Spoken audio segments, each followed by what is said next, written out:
the capture demo, I've got some effects assigned to each of the vocals here and here on those particular channels that are coming back in 14, 15, and 16 from capture.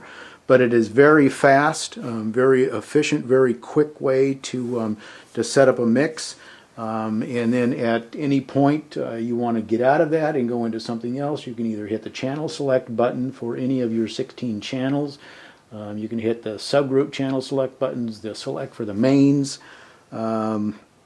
Very fast as far as getting to any place on the board. One of the things I like is you can also hit the button for the inputs and see the input levels metered.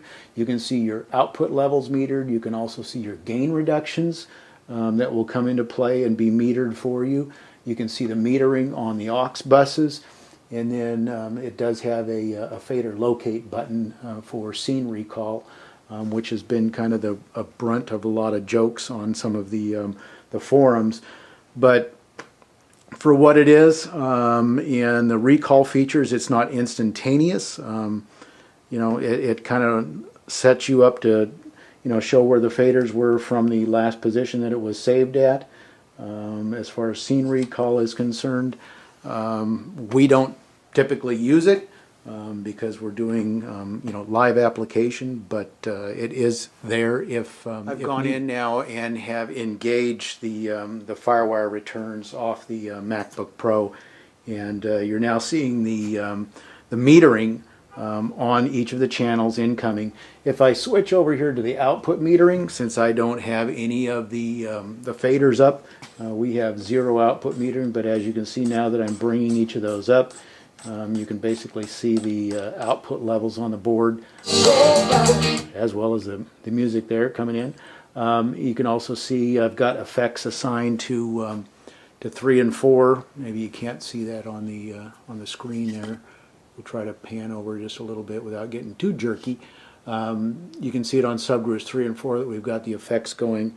You can see the levels on the channel that I've got selected, which happens to be the main.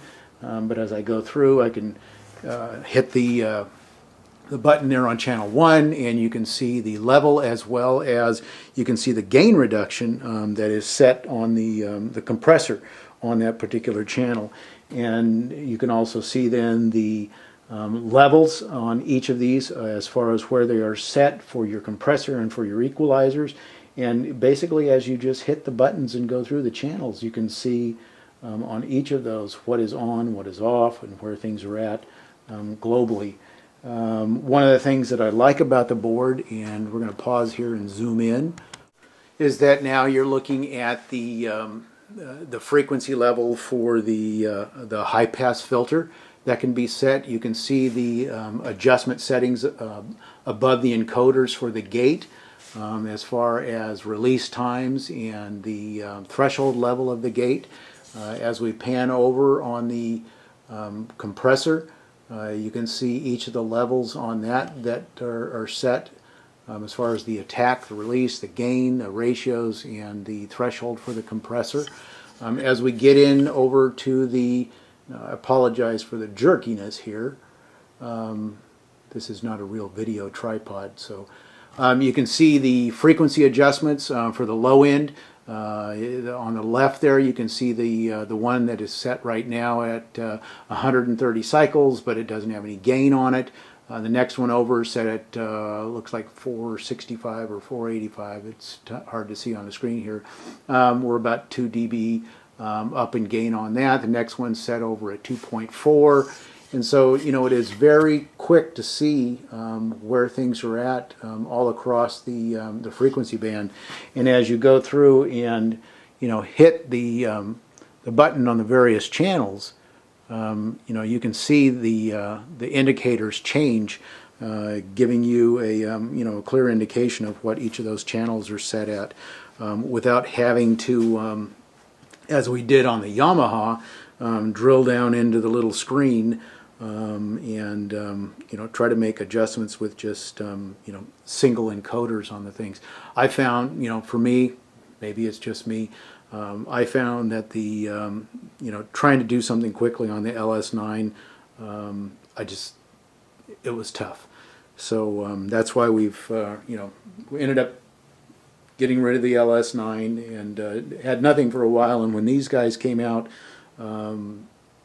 took a chance and just found that these boards are kind of exactly what we needed. It's kind of a the interim between an upper digital console with moving flying faders and a decent analog board, and be able to store things and have compressors and gates and all of the EQ on every channel at the flick of a button. The effects engines built in. My ear for what we are doing and the type of events that we are doing, they sound great. So anyway, that's kind of just an overview of that area on the board. Very easy to set up and very easy to mix with. And we did an event about a month and a half ago where we used this for the first time, and really went off without any hitches. Everybody said that the thing sounded fantastic.